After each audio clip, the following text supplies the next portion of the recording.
Just lately in the news, no, you're hearing a lot about a lot of boat capsizing. I know this time of year, uh, as it gets close to the spring and even in the summer, um, a lot of people are going out on the water, and it's common for people to be out on the water. And one of the things that I'm hearing in the spirit is that a lot of people are not taking into account climate change. A lot of people are not taking into account that even within the past 5 years, uh, the, the weather is changing. Every things are becoming hostile, even within the waters. And what normally, if even from, year to year, you might have been able 2 years ago, 1 year ago, to go out on the water at a particular season or particular time and things were calm. But due to climate change and due to things that are happening all around the world and in the country with the weather, with normally calm waters are becoming very hostile. So, it's people need to really be taking precautions about, just having leisure activities. Because even if you are the best of swimmers, if, waters can be very hostile, and definitely if you're not a swimmer. Um, I mean, personally, I wouldn't even recommend you go out in the water if you don't have any type of swimming skills. And I would definitely recommend that you always keep a life jacket on, even if you are the best of swimmers, because of currents and the pressure from the currents and the weight of currents, and the speed of currents. And you don't really know how the water is going to be. And I talked about how even something as small as a leisure activity, due to the changing climate, due to um, the things that are going on with our weather, can become a tragedy and can affect people in ways that you don't even think. Climate change is going to affect people in ways that they wouldn't even normally think it would. Some people are just worried about storms and tornadoes, and yeah, those are major things, flooding. But they're also, keep in mind that there are also derivatives of change that are going to affect even the smallest things, such things as swimming in the ocean or boating, um, and things like that. So we have to be very careful and mindful of that. And you're just beginning to see the repercussions that are affecting everyday life due to climate change. And these are some of the birth pains that the Lord has talked about. A lot of people just think about just, the floods, the hurricanes, the tornadoes. But there are derivatives from that. And those things can be, you know, uh, uh, just a lake that's more hostile than it is. Okay, because all of those waters are connected in some way to larger things. Um, so just be mindful that things are going to be changing in people's lives, and in so many ways that we didn't expect those things to change. And ignoring it isn't going to make these things go away. I noticed that in some other countries, they're building like climate change proof homes, where they're reconstructing homes where they can withstand wind speed and, tornadoes and hurricanes and flooding and things like that. And I think that's also something that the United States needs to start to I know some areas are doing it. I know some individual architects or people who are wealthy and, they just happen to have the skill of architecture and, and engineering and things like that. And they're doing those things, but it's not being done really on a wide enough scale. And I feel like it's going to get to the point where, we're going to be panicking trying to get these things in place.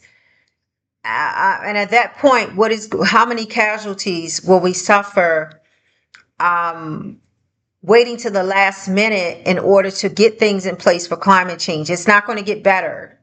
I don't know. It's too late to get better. It's not going to get better. It's just going to get worse. And how worse it'll get and for how long, at some point, there'll be some stability, I guess. But that stability is based on our preparation to handle what's coming.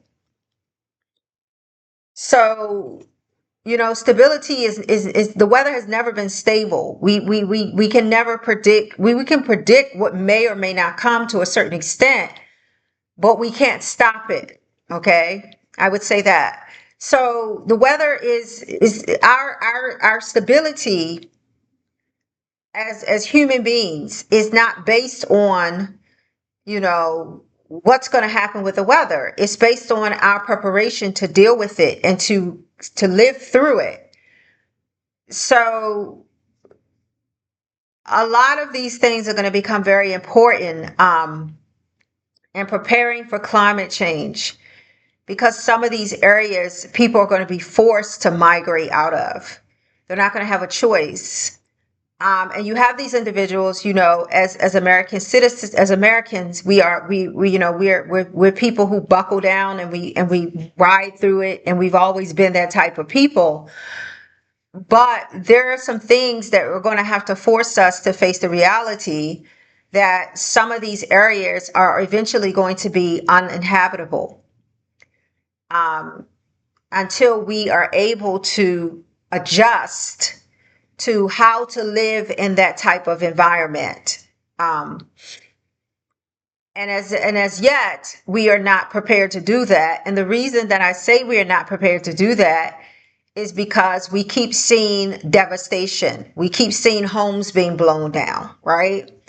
And then people are building them up again the same way, as if, a tornado is not coming next year or the year after that. It doesn't make any logical sense to continue to do the same thing over and over again, knowing what's going to happen. We know that there are going to be hurricanes. We know that there are going to be floods. We know that there have always been these things, but we know that they're getting more frequent and they're becoming more hostile. So if we understand that, why do we keep doing the same thing, pretending that it's not going to happen again?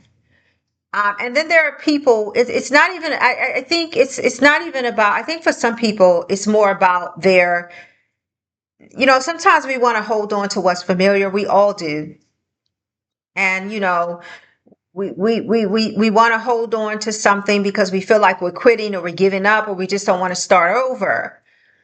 Um, but I think there really needs to be and I'm not sure if there is or if there isn't.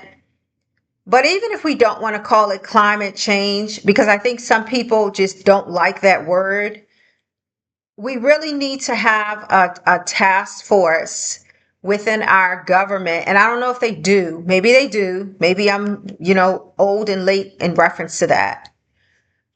But we really need to be really investing money in having some type of serious area of our federal government that is focused on the environmental, climate uh, issues, because this is very serious.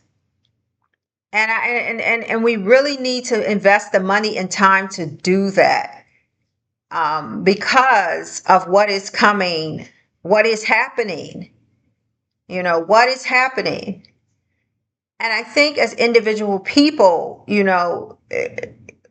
we have to be evaluating for ourselves and our families and our children and grandchildren, how we're going to prepare for this. Even if the government is not preparing for it, what does it look like for us to prepare for this? Um, because the weather is becoming very, very hostile. And even in areas where some of you, you're looking over here and you're saying, oh, well, we don't have flooding. We don't have tornadoes. We don't have hurricanes. Um, but you're going to have as I stated, you're going to have the rippling effect of that going on somewhere else. It's going to reach you. It's going to reach you. Whether you have it directly or not, there are going to be repercussions because, you know, we all have the same atmosphere. So what happens in a country in three states away is going to have some ripple effect on you. Even if it's something like a lake that has heavier tides than normal. So, I just think that this is something that we really need to invest in the country.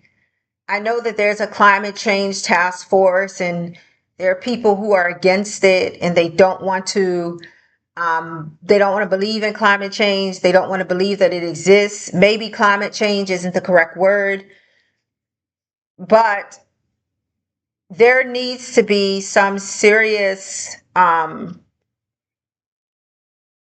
look into this, where we have these scientists, these environmentalists, these meteorologists, these all these people. I don't know, so many different scientists that should be on this task force to look at how that affects human beings. This is not even necessary just for